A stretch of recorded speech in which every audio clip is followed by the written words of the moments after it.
আমার আল্লাহ কয় ইয়াখরুজু মিনহুমাল লুলু ওয়াল মারজান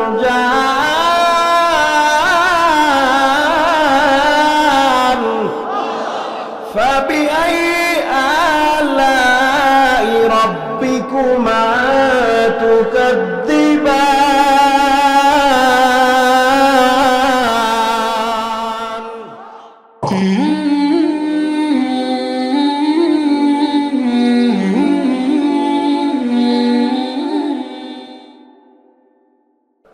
খলিফাতুল মুসলিমিন ওমর ফারুক রাদিয়াল্লাহু তাআলা যুগের এক ঘটনা। সাহাবীর নাম আব্দুল্লাহ ইবনে হুযায়ফা রাদিয়াল্লাহু তাআলা আনহু। ওমর ফারুক রাদিয়াল্লাহু তাআলা আনহু আব্দুল্লাহ ইবনে হুযায়ফাকে রোম সাম্রাজ্য ইসলামের দাওয়াতের জন্য সেনাপতি বানায়া পাঠায়া দিল। আব্দুল্লাহ ইবনে হুযায়ফা সাহাবায়ে কেরামকে নিয়ে সৈন্যদল নিয়ে রোম সাম্রাজ্যে ঢুকে গেল। রোম সাম্রাজ্যে ঢোকার পর সেখানের সৈন্যবাহিনীরা এক পর্যায়ে তারা আটক হয়ে গেল। আটক হওয়ার পর রোম সম্রাট হিরাক্লিয়াস বাদশার সামনে তাকে উপস্থাপন করা হয়, তাকে দাঁড় করানো হলো। রোম সম্রাট হিরাক্লিয়াস ডাক দিয়া কয়, হে আব্দুল্লাহ, তোমার কি সাহস? তুমি কি জানো না আমার সাম্রাজ্যে যে ঢুকে, আমার সাম্রাজ্যে যে ঢুকবে তার ব্যাপারে কি তুমি জানো না তার কেমন শাস্তি হতে পারে? আব্দুল্লাহ ইবনে হুযায়ফা ডাক দিয়া কয়, মানুষের হাতে শক্তি নাই, মানুষ দুর্বল, তবে একটা শক্তি আছে, মানুষকে টুকরো টুকরো করে ফেলতে পারবে। এর থেকে বড় শক্তি তো হিরাক্লিয়াস তোমার হাতে নাই। জোরে কান আল্লাহু আকবার। হিরাক্লিয়াস শুনে অবাক হয়ে গেল, ডাক দিয়া কয়, আব্দুল্লাহ, তোর তো সাহস কম নয়, তুই আজকে রাজি হয়ে গেছো, তার মানে মরার জন্য প্রস্তুত? আব্দুল্লাহ ইবনে হুযায়ফা কয়, হ্যাঁ, আমি মরার জন্য প্রস্তুত, আমি মরার জন্য প্রস্তুত, তুমি যা বিচার করো আমি মেনে নিব। আব্দুল্লাহ হুযায়ফা কয়, ছাড় পাওয়ার একটা পন্থা আছে। কি পন্থা? বলে, মুহাম্মাদের কালেমাটা ফেরত দিয়া দাও, মুহাম্মাদের কালেমাটা ছেড়ে দিলে আমি তোমায় মুক্ত করে দিব। আব্দুল্লাহ ইবনে হুযায়ফা ডাক দিয়া কয়, পৃষ্ঠা উল্টান, এই পৃষ্ঠায় কথা হবে না, পৃষ্ঠা উল্টান। কালেমা ছাড়ার মতো এমন অসুস্থ চিন্তা ভাবনা আপনি বাদ দেন। আব্দুল্লাহ ইবনে হুযায়ফার কথা শুনে হিরাক্লিয়াস বাদশা অফার করে দিল, হে আব্দুল্লাহ, আমি তোমাকে পুরো রোম সম্রাটের অর্ধেক রাজত্ব দিয়ে দিব, আমার মেয়েটাকে তোমার সাথে বিবাহ দিয়ে দিব।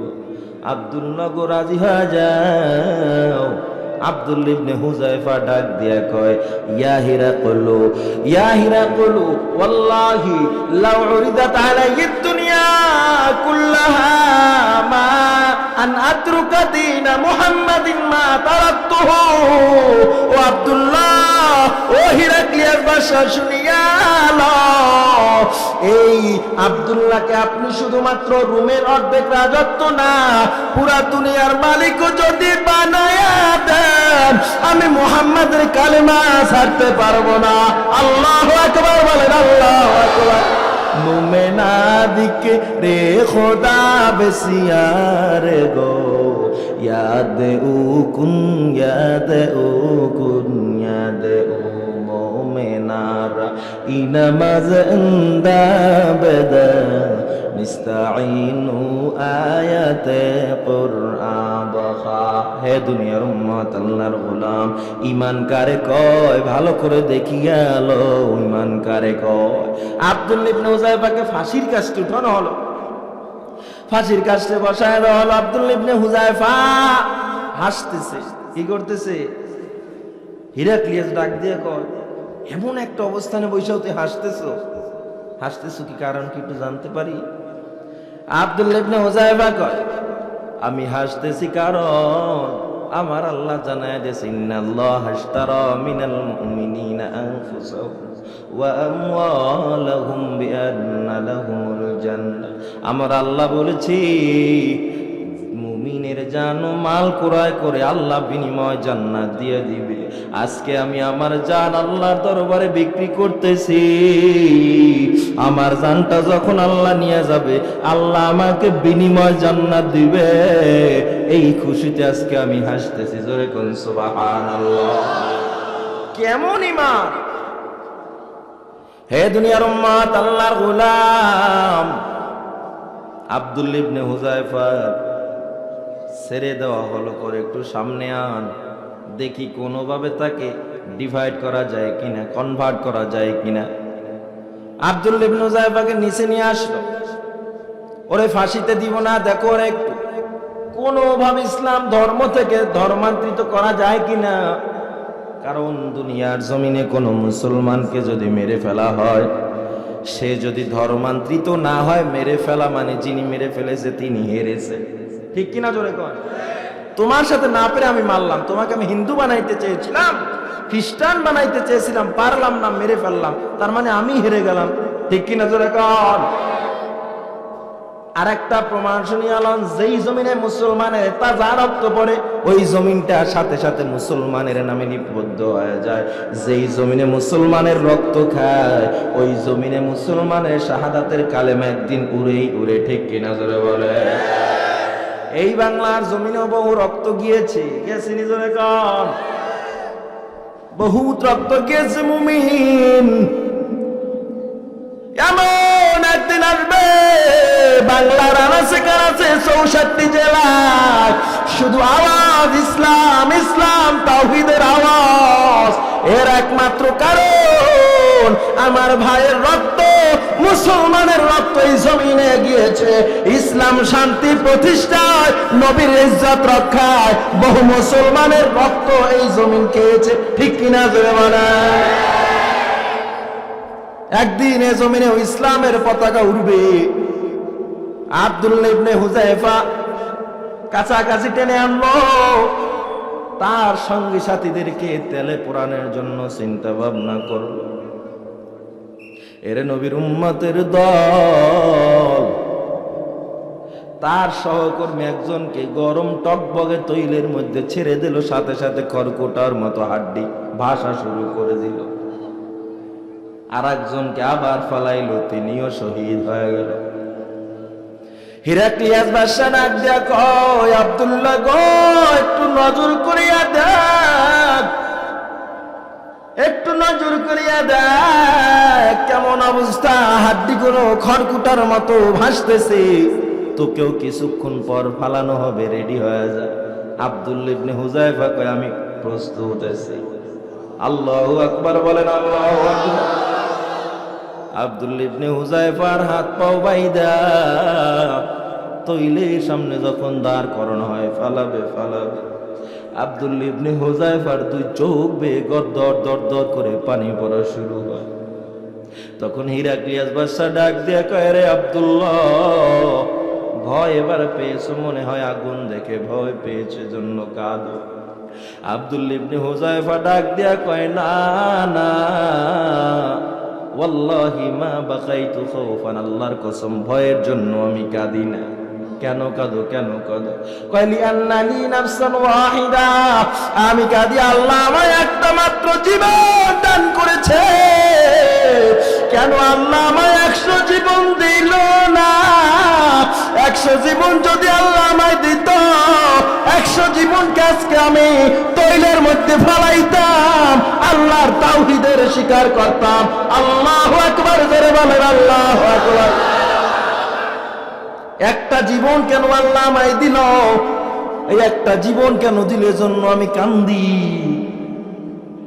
রোম সম্রাট কয়, এটা তো বহুত পাক্কা ইমানদার, এভাবে হবে না। উজির ডাক দিয়া কয়, ও হিরাক্লিয়াস বাদশা গো, আমায় একটু সুযোগ দেন, দেখি আমি কোনোভাবে তাকে ডিভাইড ইনভার্ট কনভার্ট করা যায় কিনা। সুযোগ দেওয়া হলো। এই লোকটা তো পাকা ইমানদার। আমার আল্লাহ বলে, মানুষ আমার দরবারে গ্রহণযোগ্য ইমান যদি হতে হয়, আব্দুল্লাহ ইবনে হুযায়ফার দিকে তাকাতে হবে। ওদিকে তাকা, দেখ ইমান কারে কয়। হে দুনিয়ার উম্মাত, আল্লাহর গোলাম, কুমিল্লার মুসলমান গো, কেমন ঈমান আপনার আমার মধ্যে থাকলে আপনি আমি পরিপূর্ণ মুমিন দাবি করতে পারবো। আব্দুল্লাহ ইবনে হুযায়ফার ঘটনা শুনে দেখেন। আব্দুল্লাহ ইবনে হুযায়ফাকে আলাদাভাবে তার ওই হিরাক্লিয়াসের মেয়ে আলাদাভাবে রিস্ক নিয়ে নিল, তাকে আমি কাফের বানাবো। আলাদা কামরায় নিয়ে গেল। 3 দিন পর্যন্ত চেষ্টা করছে। কয়দিন? 3 দিন পর্যন্ত হিরাক্লিয়াসের মেয়ে চেষ্টা করেও তাকে ইসলাম ধর্ম থেকে হটাতে পারে না। 3 দিন পর ডাক দেয়া কয়, ও বাবা গো, আর সালতানি ইলা বাশারিন আও ইলা হাজারিন, আপনি কি আমারে মানুষের কাছে পাঠাইছেন নাকি একটা পাথরের কাছে পাঠাইছেন? কি এর কাছে পাঠাইছেন? সারাদিন শুনি লা ইলাহা ইল্লাল্লাহু মুহাম্মাদুর রাসূলুল্লাহ, জিকির চলতেছে, খালি কালেমা পড়তেছে। ও বাবা গো, আমায় মাফ করে দাও, আমি ওর কালেমার আঘাতে আঘাতে আমার কলিজাটা জর্জরিত হয়ে গেছে, ওর কালেমার অ্যাকশন আমার অন্তরে লেগে গেছে। বাবা গো, আমায় ক্ষমা করে দেন, আমিও মুসলমান হয়ে গেলাম। মুসলমানি বুয়াদ গর্দন নেহাদন ওইনানে খুদবদসতে খাজাদাদন গর্ব সুরত আদমি ইনসাবুদে আহমদ আবু জাহাল হামেক সাবুদে। কেমন ঈমান থাকলে তুমি পরিপূর্ণ মুমিন হতে পারবারে মুমিন? শুনেছে গো বেলাল রাদিয়াল্লাহু তাআলা আনহুর ঘটনা। হাবশী বেলাল, কালো বেলাল, যেই বেলালের ঘটনা শুনে শুনে আমার নবীও কেঁদেছেন। উমাইয়া ইবনে খালফের গোলাম বেলাল, বেলাল একটা পর্যায়ে আমার নবীর প্রতি আশিক হইয়া, ইসলাম ধর্মের প্রতি আশিক হইয়া যখন কালেমা গ্রহণ করে ফেলল, উমাইয়া ইবনে খালফ বেলালের গলায় গামছা লাগাইয়া বালুর উপরে টানে, গরম বালুর ভিতরে টানে, ঘোড়ার পায়ে রশি লাগাইয়া বেলালের গলায় রশি লাগাইয়া সাইরা দিত। গরম আগুনের কয়লার উপরে বেলালকে শোয়া দিত। পিঠটা যখন শোয়া দিত, বেলাল নড়াচড়া করত। বেলালের বুকের উপরে বড় বড় পাথর চাপা দিয়ে রাখত। বেলালের পাথরের ওই চাপায় পিঠের আগুনের তাপে চামড়ার চর্বিগুলো গলে গলে আগুন নিভে যাইত, আবার আগুন ধরাইতো, আবার বেলালকে পুড়িত। আল্লাহু আকবার বলেন। ওমর ফারুক রাদিয়াল্লাহু তাআলা একদিন প্রশ্ন করেন, হে নবী, আপনি বেলালকে এত আড়ালে আড়ালে কেন ভালোবাসেন? আমার নবী ডাক দিয়া কয়, বেলাল এত বড় সাহাবী, আমি মেরাজের রাত্রে বেলালের পায়ের আওয়াজ জান্নাতে শুনতে পেয়েছি। জিজ্ঞাসা করে দেখো বেলালের জীবনী কেমন। ওমরে ফারুক রাদিয়াল্লাহু তাআলা বেলালকে একদিন জড়ায়া ধরলো, এ বেলাল, তোমার জীবনীটা একটু বলো, কেমন জীবনী? বেলাল ডাক দিয়া কয়, তোমার জীবনী বলো। ওমর বলে, আমি শাহেনশার মতো, আমি বড় বীরের মতো ইসলাম ধর্ম গ্রহণ করেছি। বেলাল চোখের পানি ছেড়ে কান্দে আর ডাক দিয়া কয়, আমি বীরের মতো তো ইসলাম ধর্ম গ্রহণ করতে পারি না। ওমর কয়, বলো বলো। বলতে বলতে পিঠে হাত চলে গেল। হঠাৎ দেখে পিঠে গোস্ত বাজে না, শুধু হাড্ডি বাজতেছে। জামাটা উঠায় দেখতেছে সাদা হাড্ডি দেখা যায়। ওমর ডাক দিয়া কয়, কেন সাদা হাড্ডি গুলো দেখা যায় রে বেলাল?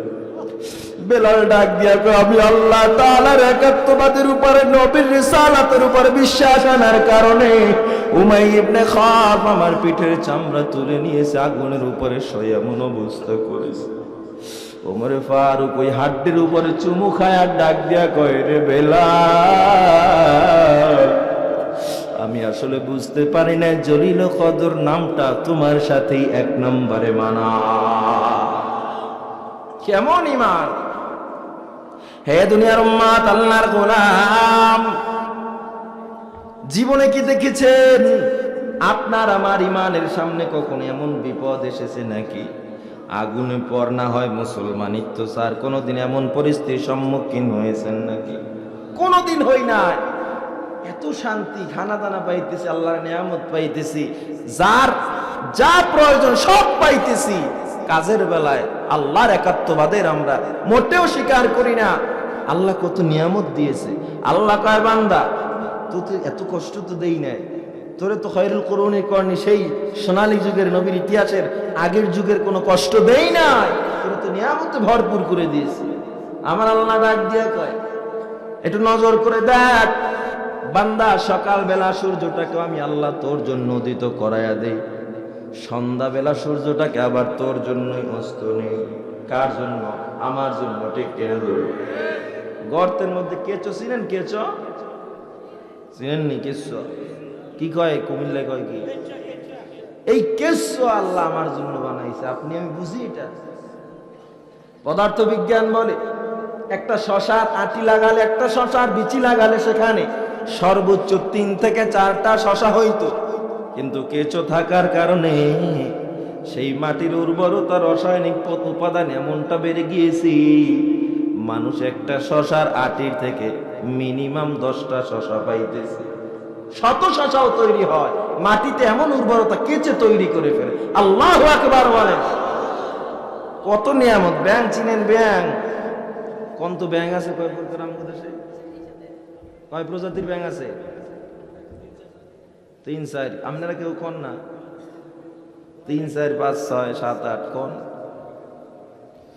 এই পৃথিবীতে আল্লাহ তাআলা 4740 ধরনের ব্যাং সৃষ্টি করেছে। কোথায় আপনার 5-6 পদ, কোথায় 4700? দুই বন্ধু ঢাকা উঠছে, ওইটা দেখতেছে আগারগাঁও 30 তলা বিল্ডিং, একটার কইতেছে দেখছো রে ওরে বিল্ডিং, কমপক্ষে 2 লাখ টাকা লাগছে বানাইছে। আর একটা শহর মারছে বেকুফ, এত বড় বিল্ডিং 2 লাখ টাকায় হয়, 3 লাখ তো লাগছে। জামাই আইছে বিদেশ দিয়ে, জামাই আইয়া বউরে একটা উপহার দিছে আতর। বউ আতরটারে বিদেশি বোম্বাই মরিচ বুঝে সকালবেলা পান্তা ভাতের খাইয়ে ফেলাইছে। জামাই 2-3 দিন পর দেখতেছে বউর গাছ থেকে কোনো ঘেরানি আসে না। কিরে গায়ের থেকে ঘেরান আসে না, আতর লাগাও না। কি এর আতর কোন? আমি না বিদেশি বোম্বাই মরিচ খাইয়ে ফেলাইছি। হ্যাঁ বিচার দিছে শ্বশুরের কাছে, আব্বাজান একটা মাইয়া তো দিয়ে দিলেন আমারে। হ্যাঁ বিদেশি বোম্বাই মরিচ বুঝে আতর পান্তা ভাতের লাগে খাইছে। বাপে ডাক দিছে মাইয়ের এদিকে একটা বুঝদার জামাই দিলাম, এটা কাম করলি, তুই পান্তা ভাতের লাগে আতর খাইতে গেলি কি? গরম ভাত কি ছিল না ঘরে? জ্ঞানীতে জ্ঞানীতে ঠেলা বাজে, টক্কর লাগছে। একজনে কোন 5-6 পদে, একজনে কয় 7-8 পদের ব্যাংক। কিন্তু পৃথিবীতে আল্লাহ 4000+ ব্যাংক রেখেছে। শুধু ব্যাংক এই বাংলাদেশে 60 প্রজাতির উপরে ব্যাংক পাওয়া যায়। শুধুমাত্র সোনা ব্যাংক চিনেন? সোনা ব্যাংক, সোনা ব্যাংক বিক্রি করিয়া 2,60,000 মার্কিন ডলার বাংলাদেশ সরকার আয় করতেছে। 2,60,000 টাকা না, 60,000 মার্কিন ডলার। 1 টাকায় মিনিমাম 80 টাকা। কোটি কোটি টাকা সরকারি তহবিল থেকে জনগণের খাতে চলে যায়, সেখান থেকে আমাদের জন্য বরাদ্দ হয়ে আসে। ওই ব্যাংকটাকেও আমার আল্লাহ বলে তোর জন্য বানাইছি, দেখ, নজর করে দেখ। কার জন্য বানাইছে জোরে বলেন? আমাদের জন্য আল্লাহ বানাইছে। আমার আল্লাহ কয় ইয়াখরুজু মিনহুমাল লুলু ওয়াল মারজান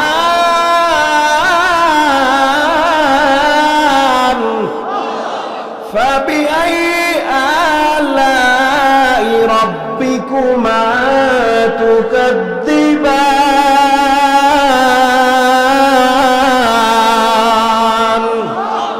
হে বান্দা, সমুদ্রের গভীর থেকে মণিমুক্তা দান করি, ঝিনুকের গর্ভ থেকে আমি আল্লাহ তোর জন্য।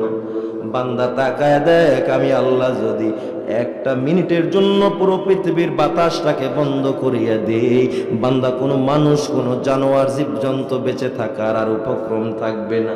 ওরে মানুষ তাকায় কি দেখছ? নিচের থেকে যত খনিজ পদার্থ পাই, তৈলের খনি পাই, গ্যাসের খনি পাই, কয়লার খনি পাই, বলেন তো এগুলো কার দান? জোরে বলেন, জোরে বলেন, কার দান? আমার আল্লাহর দান। ও দুনিয়ার উম্মাহ, শুধু তাই নয়, সূরা হাদীদের 25 নম্বর আয়াতটা একটু রিসার্চ করে দেখেন না। লোহার ব্যাপারে আল্লাহ বলেছে, মানুষের লোহা আমি আল্লাহ এত একটা কঠিন উপাদান দিয়া বানাইলাম, 1000 বছর চেষ্টা করিয়া পুরো পৃথিবীর একটা মানুষ এক যারা লোহা তৈরি করতে পারবে না, ঠিক কিনা? পারবি না। এই চাদরটায় কোনো লোহা আছে নাকি রুমালটায়? তবে লোহার কোনো মেশিন ছাড়া রুমালটা বানানো গেছে নাকি? জোরে কোন না। লোহা লাগে না এমন কোনো জিনিস নাই। ভেবে দেখবেন একটা সময়, বালিশের সাথে মাথা লাগায় দেখবেন আল্লাহর নিয়ামত কি পরিমাণ, আর আমরা কতটুকু শুকর আদায় করতে পারতেছি। হে দুনিয়ার উম্মাত, আল্লাহর গোলাম, শুধু তাই নয়, আপনি আমি মশা চিনি, মশা মেজাজ গরম করে লাই কামড় দিয়ে না। মশা বিজ্ঞান বলে কোন মানুষের ভালো রক্ত মশা খায় না, বিষাক্ত রক্তটাই টান দিয়ে নিয়ে যায়। বাদুর চিনেন? বাদুর সন্ধ্যাবেলা এরা দিনে চোখে দেখে না, সন্ধ্যায় চোখে দেখা শুরু করে। ওই সন্ধ্যার সময় একটা পোকা বের হয়, সন্ধ্যা পোকা বলা হয়। ওই পোকাটার মধ্যে এমন একটা বিষাক্ত পদার্থ যা মানুষের চোখে লাগলে চোখ নষ্ট হয়ে যাবে। তবে পোকাটা দ্বারা আলাদা ঔষধ তৈরি করা হয়। মানুষের চোখে লাগবে এই ভয়, আমার আল্লাহ তাআলা ভয় বলতে এখান থেকে বাঁচানোর জন্য বাদুরকে সৃষ্টি করে দিয়েছে। বিজ্ঞান বলে প্রত্যেক সন্ধ্যায় এমন কীটনাশক পোকা কমপক্ষে 30,000 পোকা একটা বাদুর খেয়ে ফেলে, কমপক্ষে 30,000 পোকা। শকুন যদি পৃথিবীতে না থাকতো, শকুন আমরা খাই, আরো মানুষের তিরস্কার করি, শকুনের মতো খরচ কে, ঠিক কি না? শকুন এমন একটা জীব, বিজ্ঞান বলে শকুন যদি পৃথিবীতে না থাকতো, পৃথিবীর 3/1 ভাগ মানুষ হাসপাতালেই কাটাতে হতো। কেমনে বন্ধু জানো? এই শকুনে মরা মরক পচাগুলো খেয়ে খেয়ে পরিবেশকে রক্ষা করে।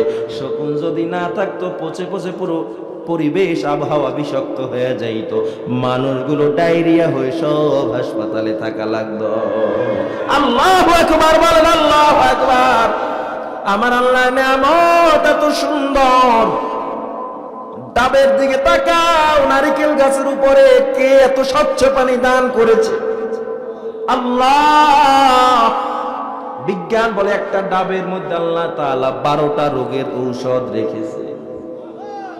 সকালবেলা আপনি যদি রাত্রবেলা 1 গ্লাস ডাবের পানি খেয়ে ঘুমিয়ে যান, সকালবেলা যদি ইস্তেঞ্জা করেন, বিজ্ঞান বলে কমপক্ষে 10টা ভাইরাস জাতীয় রোগ ওই বান্দার শরীর থেকে নেমে যায়। আপনি 3 দিন পর্যন্ত না খেয়ে আছেন, 3 দিনের মধ্যে শরীর থেকে যত প্রোটিন চলে যায়, যত পুষ্টি চলে যায়, যত হরমোন চলে যায়, 3 দিন পর যদি আধা গ্লাস ডাবের পানি পান করেন, বিজ্ঞান বলে পুরো 3 দিনের অভাব ডাবের পানি পূরণ করে দেয়। তোমার রক্ত সঞ্চারিত হইতেছে, শরীর দুর্বল হয়ে পড়বে, হাত কেটে গেছে, বন্যলতা ঘইষা লাগায় দাও, রক্ত থেমে যাবে। কবুতরের পাও ভেঙে গেছে, হাড্ডিটা জোড়া লাগানোর জন্য শূন্যলতা পেঁচায় দাও, 3 দিনের মধ্যে হাড্ডিটা জোড়া লেগে যাবে। আল্লাহু আকবার। বাতে ব্যথা হইছে, শিয়ালের তৈরি লাগা, সব কার দাম? আহা, আপনি আমি বুঝি না বন্ধু। হে দুনিয়ার উম্মাত, আল্লাহর গোলাম, চড়ুই পাখি চিনেন? চড়ুই পাখি চীন দেশে 1958 সালে নিউজিল্যান্ডের বাজেল বিশ্ববিদ্যালয় থেকে একটা সুইস বিজ্ঞানী রিসার্চ শুরু করেছে, সুইস বিজ্ঞানী। তো চীনের মানুষ অর্থনৈতিক উন্নতি করবে, এজন্য সুইস বিজ্ঞানীদেরকে ইনভাইট করলো, আসেন আমাদের দেশে কিভাবে আমরা অর্থনৈতিক উন্নতি করতে পারি একটু বলে দেন। তারা রিসার্চ করে দেখলো দেশের সম্পদ খেয়ে ফেলতে সব চড়ুই পাখি। বছরে মিনিমাম 5 কেজি শস্য খায় একটা চড়ুই পাখি। তো আমরা যদি 10টা চড়ুই পাখি মারি, 50 কেজি খাবার বাঁচানো যাবে। 100 মারলে 100 কেজি নেই, 10টা মারলে 50 কেজি, 20টা মারলে 100 কেজি। তো হাজার হাজার চড়ুই পাখি মারলে কোটি কোটি টন খাবার বেঁচে যাবে, ঠিক কিনা? এরা সবাই দ্য গ্রেট স্প্যারো আর্মি নামে একটা অভিযান চালানো শুরু করলো। মিশন রাতারাতি 1 লক্ষ রঙিন পতাকা তৈরি করলো, পুরো চীন দেশে প্রত্যেকটা এলাকা এলাকায় ছড়াইয়া দিল, ড্রাম বাজানো শুরু করলো, চড়ুই নিধন করার মিশন শুরু হলো। মারতে মারতে মারতে মারতে একটা পর্যায়ে পুরো চীন দেশ চড়ুই শূন্য হয়ে পড়লো। 1961 সাল পৃথিবীর ইতিহাসে মহা দুর্ভিক্ষের নাম। যেই দুর্ভিক্ষে চিনি একদম নয়, 2 জন নয়, 1 লক্ষ নয়, 2 লক্ষ নয়, 30 মিলিয়ন মানুষ মারা গিয়েছিল না খেয়ে। কয় মিলিয়ন? জোরে কোন? 30 মিলিয়ন মানুষ না খেয়ে মারা গেছে। সবাই হতভম্ব, আয় হায় কেন মারা গেল? কেন ফসল হইল না? কেন মানুষ না খেয়ে মারা গেল? ধান হইল না, গম হইল না, শস্য হইল না, কারণ কি? মানুষ কেন না খেয়ে মারা গেল? সবাই রিসার্চ বেরিয়ে গেল, গিয়া দেখতেছে বিগত বছরে মানুষ এত খাবার পেয়েছে, এর পিছনে বড় অবদান ছিল চড়ুই পাখির অবদান। চড়ুই পাখি ধান ক্ষেতের কীটনাশক পোকাগুলো খেয়ে ফেলতো, গম ক্ষেতের কীটনাশক পোকাগুলো খেয়ে ফেলতো, যে কারণে ধান ভালো হইতো। চড়ুই পাখি নাই, ধানও হয় নাই, গমও হয় নাই। জোরে কোন আল্লাহু আকবার। এজন্য আমার আল্লাহ মাঝে মাঝে রাগ কইরা বলে, কাইফা তাকফুরুনা বিল্লাহ,